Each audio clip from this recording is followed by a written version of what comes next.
बात निकलेगी तो दूर तलक जाएगी। जी हाँ, चर्चा लेकर आए हैं मैं Shakeel Saqib, DA news plus के लिए। शुरू करते हैं। सप्ताह की शुरुआत शेयर बाजार के लिए ठीक नहीं रही। सोमवार सुबह जैसे ही बाजार खुला, निवेशकों को तगड़ा झटका लगा। अमेरिका के पूर्व राष्ट्रपति डोनाल्ड ट्रंप ने चीन पर 100% टैरिफ लगाने का ऐलान किया और इसका असर धीरे धीरे दुनिया भर के शेयर बाजारों पर पड़ा है। एशियाई बाजारों में भारी गिरावट के साथ भारतीय बाजार भी धड़ाम हो गया है। बाजार खुलते ही सेंसेक्स करीब 400 अंक तक लुढ़क गया और निफ्टी में भी 120 अंकों के आसपास की गिरावट देखने को मिली है। सेंसेक्स अपने पिछले बंद स्तर 82,500 से गिरकर 82,049 के पास आ गया, जबकि निफ्टी 25,285 से फिसलकर 25,177 पर खुला और फिर थोड़ा और गिरकर 25,152 तक पहुंच गया। इस गिरावट की सबसे बड़ी वजह ट्रंप का टैरिफ ऐलान है, जिसमें उन्होंने कहा कि अगर वो फिर से राष्ट्रपति बनते हैं तो चीन से आने वाले सभी सामानों पर 100% टैक्स लगा दिया जाएगा। इस बयान के बाद एशिया के बाजारों में हड़कंप मच गया। जापान, हांगकांग और साउथ कोरिया के बाजारों में जोरदार गिरावट आई। जापान का निक्केई इंडेक्स 491 अंक गिरकर 48,088 पर पहुंच गया। हांगकांग का हैंग सेंग इंडेक्स 534 अंक की गिरावट के साथ 25,756 पर आ गया, जबकि साउथ कोरिया का कोस्पी इंडेक्स भी करीब 38 अंक गिरकर 3,572 पर कारोबार कर रहा है। इसका असर भारतीय बाजारों में हमारे यहाँ भी साफ तौर पर देखा गया। भारतीय शेयर बाजार में गिरावट सिर्फ इंडेक्स तक सीमित नहीं रही, बल्कि कई बड़े स्टॉक्स भी बुरी तरह टूटे। सबसे ज्यादा नुकसान टाटा मोटर्स और इंफोसिस के शेयरों में देखा गया। टाटा मोटर्स करीब 1.80% और इंफोसिस करीब 1.20% तक गिर गया। मिड कैप शेयरों की बात करें तो कैनिस टेक्नोलॉजी के शेयर 3.68%, टाटा कम्युनिकेशन 2.40% नीचे आया। पतंजलि फूड्स में 1.90% की गिरावट रही और कोड डिजिट के शेयर 1.87% गिरकर ट्रेंड कर रहे हैं। स्मॉल कैप शेयरों में तो गिरावट और भी ज्यादा डराने वाली है।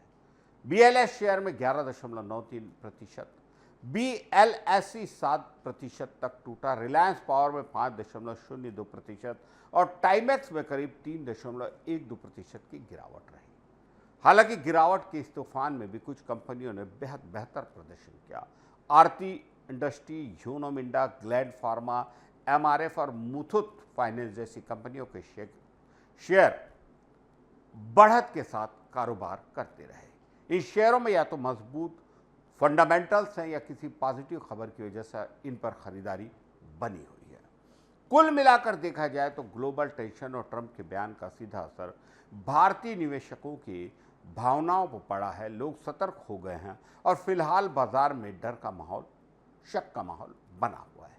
अब सबकी नज़र इस पर है कि आगे अमेरिका और चीन के बीच ट्रेड को लेकर और क्या घटनाएं होती हैं, क्योंकि उसका असर आने वाले दिनों में भी बाजार में पड़ सकता है। आगे एक और बड़ी खबर लगातार जो आ रही है, बिहार विधानसभा चुनाव 2025 को लेकर एनडीए में आखिरकार सीटों के बंटवारे पर सहमति बन गई है और रविवार शाम दिल्ली में कई दौर की बैठकों के बाद इसका ऐलान भी कर दिया गया।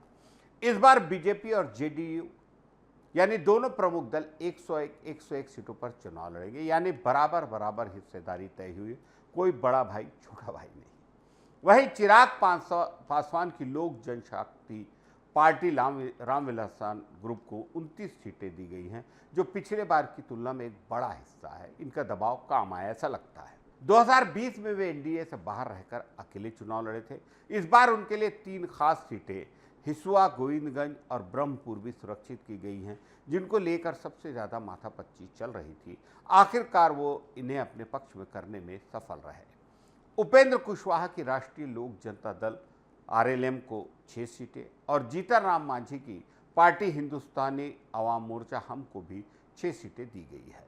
सीट बंटवारे की घोषणा बीजेपी नेता और बिहार चुनाव के प्रभारी विनोद तावड़े ने सोशल मीडिया प्लेटफॉर्म एक्स पर की, जहां उन्होंने लिखा कि एनडीए के सभी घटक दलों ने आपसी सहमति और सौहार्दपूर्ण माहौल में सीटों का बंटवारा कर लिया है और अब सभी साथी दल एकजुट होकर चुनाव मैदान में उतरने को तैयार हैं।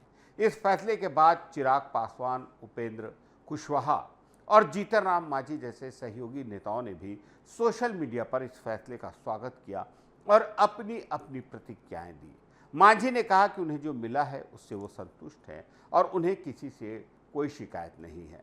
बाकी फैसला आलोकमान का होता है। सीटों की संख्या को लेकर पहले जेडीयू की ओर से एक सीट ज्यादा मांगी जाने की चर्चा थी, लेकिन कई दौर की बातचीत के बाद दोनों प्रमुख दल 101 पर सहमत हो गए। इस बार यह भी कहा जा रहा है कि करीब 20-30 सीटों पर उम्मीदवारों की अदला बदली यानी सीट स्वैपिंग की भी संभावना है, जो गठबंधन के भीतर रणनीतिक मजबूती और हिसाब से की जा सकती है। अगर पिछली बार की बात करें तो 2020 के विधानसभा चुनाव में बीजेपी 110 सीटों पर लड़ाई लड़ी थी और 74 सीटें जीती थी। वहीं जेडीयू ने 115 सीटों पर लड़कर 43 सीटों पर जीत हासिल की थी। उस वक्त चिराग पासवान एनडीए से बाहर थे और 100 से ज्यादा सीटों पर अकेले चुनाव लड़ा था, जिसमें उन्होंने नीतीश कुमार और जेडीयू को खासा नुकसान पहुंचाया था। हालांकि खुद को ज्यादा फायदा भी नहीं हुआ था। मांझी की पार्टी हमने तब 4 सीटों पर चुनाव लड़ा था और हम 4 सीटें जीतने में सफल रही थी। इस बार सभी दल एनडीए के तहत एक साथ चुनाव लड़ने को तैयार हैं और हर दल को इस बार अपने हिस्से की सीटें तय चुके हैं। इस फैसले से न सिर्फ राजनीतिक स्पष्टता आई है, बल्कि अब जमीन पर चुनावी तैयारियों को गति मिलने में उम्मीद है। एनडीए में सीट बंटवारे के साथ अब अगला फोकस उम्मीदवारों के नाम, प्रचार रणनीति और वोट बैंक साधने पर होगा। वहीं आज एक बड़ी खबर आई है कि सुप्रीम कोर्ट ने लालू यादव, श्रीमती राबड़ी यादव और तेजस्वी यादव पर आरोप तय करने की बात कही है और उनसे पूछा है कि क्या आप अपना अपराध स्वीकार करते हैं, तो उन्होंने कहा है कि नहीं, हम मुकदमे का सामना करने तैयार हैं। साथ ही एक खबर ये भी आ रही है कि कांग्रेस की सीईसी की बैठक हो रही है और इसके बाद क्योंकि तेजस्वी, लालू यादव भी दिल्ली में हैं, तो आज महागठबंधन की सीटों का भी जो गठबंधन है, जो सीटें उनको मिलने वाली हैं, उसका फैसला हो जाएगा। बहरहाल ये भी देखने लायक बात होगी क्योंकि सबसे पहले सीटें डिक्लेयर करके बाजी मारी है प्रशांत किशोर ने, जिनकी जन स्वराज पार्टी बिहार में एक अच्छे प्रचार में चल रही है। आगे बढ़ते हैं। जैसा कि मैं बता रहा था कि दिल्ली की राउज एवेन्यू कोर्ट ने आईआरसीटीसी घोटाले में लालू यादव, राबड़ी देवी और तेजस्वी यादव खिलाफ आरोप तय कर दिए हैं। कोर्ट ने माना है कि लालू यादव ने रेल मंत्री रहते हुए टेंडर की प्रक्रिया में सीधा दखल दिया और अपनी मर्जी से उसमें बदलाव करवाया। आरोप है कि यह सब एक सोची समझी साजिश के तहत हुआ, जिसमें सरकारी पद का गलत इस्तेमाल करके कुछ लोगों को रेलवे में नौकरी दी गई और उसके बदले उनके परिवार से जमीन ली गई। कोर्ट ने यह भी कहा कि यह सब लालू यादव की जानकारी में हुआ और इसके पीछे मकसद यह था कि जमीन राबड़ी देवी और तेजस्वी यादव के नाम पर ली जाए। कोर्ट ने इन तीनों पर धोखाधड़ी, भ्रष्टाचार, पद के दुरुपयोग और आपराधिक साजिश के धाराओं के तहत मुकदमा चलाने का आदेश दिया है। इन पर भारतीय दंड संहिता यानी आईपीसी की धारा 420, धोखाधड़ी 120B, आपराधिक साजिश और भ्रष्टाचार निवारण अधिनियम की धाराएं लगाई गई है। इस केस को आम भाषा में लैंड फॉर जॉब स्कैम भी कहा जाता है। कोर्ट में सुनवाई के दौरान लालू यादव व्हील चेयर पर पहुंचे, राबड़ी देवी और तेजस्वी यादव भी पेश हुए। कोर्ट ने तीनों से पूछा कि क्या वे इन आरोपों को सही मानते हैं। इस पर लालू यादव ने कहा कि वे दोषी नहीं हैं। राबड़ी देवी और तेजस्वी यादव ने भी यही जवाब दिया कि हम बेगुनाह हैं और आरोप गलत है। कोर्ट ने यह फैसला तब सुनाया जब 25 अगस्त को यह मामला बहस के बाद फैसले के लिए सुरक्षित रख लिया गया था। कोर्ट ने सभी आरोपियों को खुद कोर्ट में पेश होने का आदेश दिया था, जिस पर तीनों नेता कोर्ट में मौजूद रहे। ये पूरा मामला उस वक्त का है जब लालू यादव रेल मंत्री थे। सीबीआई का आरोप है कि रांची और पुरी में स्थित बीएनआर होटल्स के टेंडर देने में नियमों की अनदेखी हुई और उसके बदले लालू यादव और उनके परिवार के लोगों को जमीन दी गई। सीबीआई ने इस मामले में चार्जशीट दायर की थी जिसमें कहा गया कि रेलवे में नौकरी देने के नाम पर कई लोगों से जमीन ली गई और ये सब लालू यादव की जानकारी और मंजूरी से किया गया। कोर्ट ने माना कि आरोपों में दम है, इसलिए अब इस पर मुकदमा चलाया जाएगा। इस मामले के आने से एक तरफ लालू यादव परिवार की कानूनी मुश्किलें बढ़ गई है, तो दूसरी ओर बिहार की राजनीति पर इसका असर शायद दिख सकता है। खास तौर पर तेजस्वी यादव के लिए इसे झटका माना जा रहा है, क्योंकि वे बिहार विधानसभा में नेता प्रतिपक्ष है और अगले चुनाव में उन्हें आरजेडी का चेहरा तय माना जा रहा है मुख्यमंत्री के चेहरे के तौर पे। कोर्ट का यह फैसला ऐसे समय आया है जब बिहार में महागठबंधन में सीट बंटवारे को लेकर पहले से तनाव चल रहा है और विपक्षी दलों को लगता है कि ये जानबूझकर ऐसा हुआ है। आरजेडी ने कांग्रेस को 52 सीटें देने की पेशकश की थी, लेकिन कांग्रेस 60 सीटों की मांग पर अड़ी हुई है। इस मुद्दे को लेकर कांग्रेस और आरजेडी के बीच बातचीत रुक गई थी। अब जब लालू परिवार पर आरोप तय हो गए हैं, तो यह देखना दिलचस्प होगा कि इसका असर महागठबंधन की राजनीति पर कितना पड़ता है। कांग्रेस और अन्य सहयोगी दलों को तय करना होगा कि वे इस हालत में आरजेडी के साथ कैसे आगे बढ़ेंगे। जहां एनडीए इस मौके को राजनीतिक तौर पर भुनाने की कोशिश जरूर करेगा, कुल मिलाकर आने वाले दिनों में बिहार की राजनीति और कोर्ट की कार्रवाई दोनों पर सबकी नज़र बनी रहेगी। लेकिन विक्टिम काट कर खेल कर लालू यादव भी जिसे खेलने में बड़े महारत रखते हैं, विक्टिम कार्ड खेलकर तेजस्वी यादव इसका फ़ायदा और ख़ास तौर पे माई वोटर बैंक जो है उसमें इसका फ़ायदा उठा सकते हैं तेजस्वी यादव। आगे बढ़ते हैं। बॉलीवुड के इतिहास में अशोक कुमार का नाम हमेशा सुनहरे अक्षरों में दर्ज है। वह सिर्फ एक बेहतरीन अभिनेता ही नहीं, बल्कि एक ऐसी शख्सियत थे जिन्होंने हिंदी सिनेमा को नई दिशा दी। बहुत कम लोग जानते हैं कि फिल्मों में उनके सफ़र की शुरुआत किसी ग्लैमर या बड़े सपने से नहीं हुई, बल्कि उनकी पहली नौकरी बॉम्बे टॉकीज में एक लैब असिस्टेंट के तौर पर थी। इस नौकरी से अचानक ही वह फिल्मों के हीरो बन गए और लोगों के दिलों पर छा गए। अशोक कुमार, जिनका असली नाम कुमुदलाल गांगुली था, हिंदी सिनेमा के वो सितारे थे जिन्होंने की फिल्मों की शुरुआत में हीरो की जो परिभाषा बनाई वो आज तक याद की जाती है। उनका जन्म 13 अक्टूबर 1911 को बिहार के भागलपुर जिले में एक बंगाली परिवार में होता। उनके पिता कुंजीलाल गांगुली पेशे से वकील थे और चाहते थे कि बेटा भी उन्हीं की राह पर चले। अशोक कुमार ने भी यही सोचा था कि वो बड़े होकर वकील बनेंगे, लेकिन जब उन्होंने पहली बार वकालत की परीक्षा दी तो फेल हो गए। ये उनके लिए बहुत बड़ा झटका था। उन्होंने इसे ज़िंदगी का अंत नहीं माना, बल्कि एक नया रास्ता तलाशने की कोशिश की। उसके बाद उन्होंने मुंबई का रुख किया, जहां उनकी बहन सती देवी के पति शशिधर मुखर्जी बॉम्बे टॉकीज में काम करते थे। अशोक कुमार ने उन्हीं से मदद मांगी और बॉम्बे टॉकीज में एक छोटी सी नौकरी मिल गई। लैब असिस्टेंट की ये नौकरी फिल्मों में ही थी, लेकिन कैमरे के पीछे उनका काम फिल्म के नेगेटिव्स और डेवलपिंग को प्रोसेस से जुड़ा था। उस वक्त उनके मन में कभी ये ख्याल नहीं आया कि वे एक दिन बड़े एक्टर बनेंगे। उन्हें बस एक नौकरी चाहिए थी जिसमें वो अपनी ज़िंदगी चला सके। बॉम्बे टॉकीज उस समय की जानी मानी फिल्म कंपनी थी। अशोक कुमार यहाँ फिल्म निर्माण की बारीकियाँ सीखते रहे, अपना काम चुपचाप करते, फिल्में कैसी बनती उसका हर पहलू ध्यान से देखते। लेकिन किस्मत ने उनके लिए कुछ अलग ही प्लान कर रखा था। साल 1936 में बॉम्बे टॉकीज की एक फिल्म जीवन नैया की शूटिंग चल रही थी।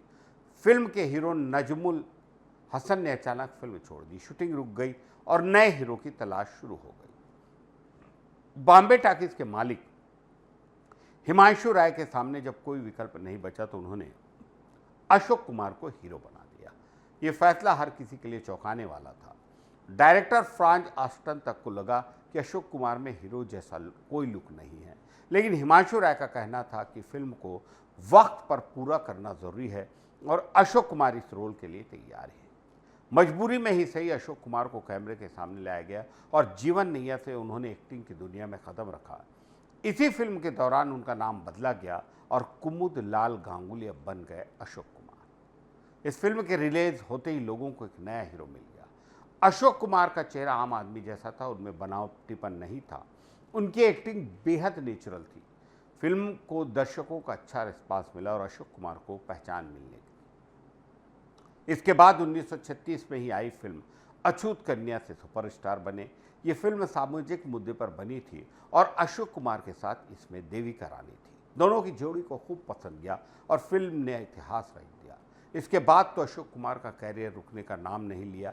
उन्होंने किस्मत, हावड़ा बीच, चलती का नाम गाड़ी, बंधन, झूला, कंगन, बंदनी जैसी कई फिल्मों में काम किया और हर बार दर्शकों के दिल में जगह बनाई। 1943 में रिलीज हुई फिल्म किस्मत ने तो जैसे कमाल ही कर दिया। यह फिल्म उस जमाने में बॉक्स ऑफिस पर 100 हफ्ते तक चली, जो एक रिकॉर्ड था। इस फिल्म ने अशोक कुमार को उस दौर का सबसे बड़ा स्टार, सुपरस्टार बना दिया। अशोक कुमार की सबसे बड़ी खासियत यह थी कि उन्होंने कभी भी फिल्मों में ओवर एक्टिंग नहीं की। वो जो किरदार निभाते थे उसमें पूरी तरह ढल जाते थे। आंखों में सच्चाई और आवाज़ में आत्मविश्वास। वो एक ऐसे अभिनेता थे जिनकी एक्टिंग देखकर लगता था कि ये कहानी उन्हीं की है। शायद यही वजह रही कि उन्हें हर उम्र के दर्शकों का प्यार मिला, चाहे वो नौजवान हो, बुजुर्ग हो। फिल्मी सफ़र कई दशक तक चला और उन्होंने 70 से ज़्यादा फिल्मों में काम किया। इकलौते कलाकार थे जिन्होंने सिर्फ पर्दे पर नहीं, पर्दे के पीछे भी फिल्म इंडस्ट्री को दिशा दी। उन्होंने बाद में कई नए कलाकारों को लॉन्च किया और एक मार्गदर्शक की भूमिका निभाई। उनका परिवार भी फिल्मी रहा।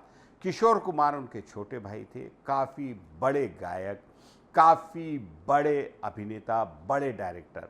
उन्होंने भी हिंदी सिनेमा को अपना अमूल्य योगदान दिया। अशोक कुमार का सफ़र यह दिखाता है कि ज़िंदगी कब, कहाँ और कैसे करवट ले कोई नहीं जानता। साधारण सी नौकरी करने वाले इंसान से लेकर सुपरस्टार बनने तक की उनकी कहानी आज भी हर इंसान को उम्मीद देती है जो ज़िंदगी में कुछ बड़ा करना चाहता है।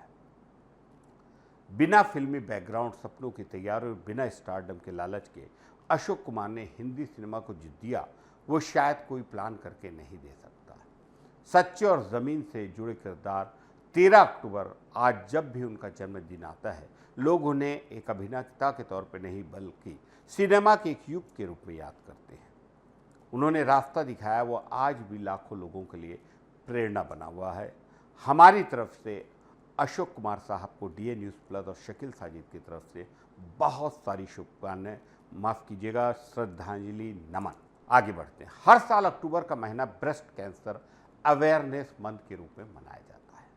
इस दौरान दुनिया भर में ब्रेस्ट कैंसर को लेकर जागरूकता फैलाई जाती है। उन लाखों लोगों को याद किया जाता है जो इस बीमारी से प्रभावित है और ये संकल्प दोहराया जाता है कि उस सभी को समान इलाज और समय पर देखभाल मिलनी चाहिए, चाहे वो किसी भी देश, शहर या किसी भी तरह की माली हालत के हों। साल 2025 के लिए जो थीम रखी गई है वह है हर कहानी खास है, हर सफ़र मायने रखता है। ये थीम हमें याद दिलाती है कि ब्रेस्ट कैंसर सिर्फ एक बीमारी नहीं बल्कि एक व्यक्तिगत बुरा अनुभव है जो हर महिला और उसके परिवार को अलग अलग तरीके से प्रभावित करता है। हर मरीज की एक कहानी होती है, हिम्मत, सहन शक्ति और उम्मीद की। आज ब्रेस्ट कैंसर दुनिया की महिलाओं में सबसे ज़्यादा पाया जाने वाला कैंसर बन गया है। अकेले 2022 में लगभग 2.3 मिलियन महिलाएं इससे पीड़ित हुई और करीब 6.7 लाख महिलाओं की इससे जान गई। ये सिर्फ आंकड़े नहीं बल्कि वे माएँ, बहनें, बेटियां और दोस्त हैं जिनकी ज़िंदगी उम्मीद और इज्जत की हकदार थी। अच्छी खबर यह है कि जिन देशों में इलाज और जांच की सुविधाएं अच्छी हैं, वहां मरीजों के बचने की संभावनाएं अब 90% से भी ज़्यादा है। लेकिन भारत जैसे देश में अभी भी ये आंकड़ा सिर्फ 66% है और दक्षिण अफ्रीका में तो 40% है। कारण ये कि अभी बहुत सी महिलाओं को समय पर जांच, सही इलाज और ज़रूरी देखभाल नहीं मिल पाती। अगर यही हाल रहा है तो साल 2050 तक ब्रेस्ट कैंसर के मामले और इसमें होने वाली मौतों में 40% की बढ़ोतरी हो सकती है। इसलिए अभी और इसी वक्त मिलकर काम करने की सभी को ज़रूरत है। यही सोचकर WHO ने साल 2021 में ग्लोबल ब्रेस्ट कैंसर इनिशिएटिव की शुरुआत की थी। इस पहल का मकसद दुनिया भर की सरकारें और संस्थानें मिलकर ऐसा सिस्टम बनाएं जिससे ब्रेस्ट कैंसर से होने वाली मौतों कम की जा सके। 3 बड़े फोकस एरिया यानी पिलर हैं। पहला हेल्थ प्रमोशन और अर्ली डिटेक्शन, लोगों को जागरूक करना और वो अपने शरीर में बदलाव को पहचाने और समय रहते जांच करवाए। इसका लक्ष्य है कि 60% मामलों में कैंसर शुरुआती स्टेज से यानी स्टेज 1 या 2 में ही पकड़ में आ जाए। दूसरा पिलर है टिमली डायग्नोसिस यानी जांच की प्रक्रिया जल्दी और आसानी से हो। टारगेट के मरीजों को पहली बार लक्षण दिखने के 60 दिनों के अंदर पक्की जांच रिपोर्ट मिल जाए।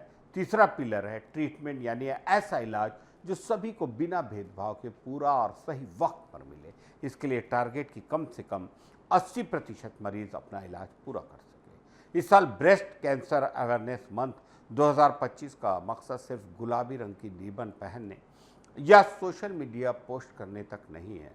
जिम्मेदारी ज़्यादा है, उद्देश्य है असली बदलाव लाना। ऐसा बदलाव जो ज़मीनी स्तर पर महिलाओं की ज़िंदगी को बेहतर बना सके। कोशिश की जा रही है कि सिर्फ बड़े शहरों में नहीं बल्कि छोटे कस्बों और गाँव तक भी जानकारी, जांच और इलाज की सहूलियत पहुंचे। साथ ही इस पहल में सरकारों, डॉक्टरों, सामाजिक संगठनों, मीडिया, आम लोगों को साथ जोड़ने की कोशिश, ताकि एकजुट होकर इस गंभीर बीमारी से लड़ना आसान होगा। ब्रेस्ट कैंसर से लड़ना अकेले किसी महिला की जिम्मेदारी नहीं, यह एक पूरे परिवार का, समाज का, सिस्टम का सामूहिक प्रयास है। हमें ये समझने की ज़रूरत है कि हर महिला की स्थिति अलग होती है। किसी की उम्र कम होती, कहीं आर्थिक स्थिति कमज़ोर, किसी को परिवार का साथ नहीं मिलता। ऐसे में हर कहानी को सम्मान देना होगा, हर सफ़र को अहमियत देनी होगी और हर ब्रेस्ट कैंसर के मरीज के लिए एक समान इलाज की सुविधा देना ही सच्ची जागरूकता है। और इस दिशा में हम सभी को अपना योगदान देना होगा, हर किसी को व्यक्तिगत रूप से।